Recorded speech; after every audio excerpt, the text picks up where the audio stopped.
To use the touch key, place your finger on it for approximately 1 second.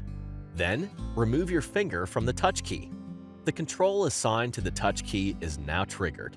To avoid accidentally using the touch key when switching on and handling the audio processor, it is always deactivated for approximately 12 seconds after switching on the audio processor.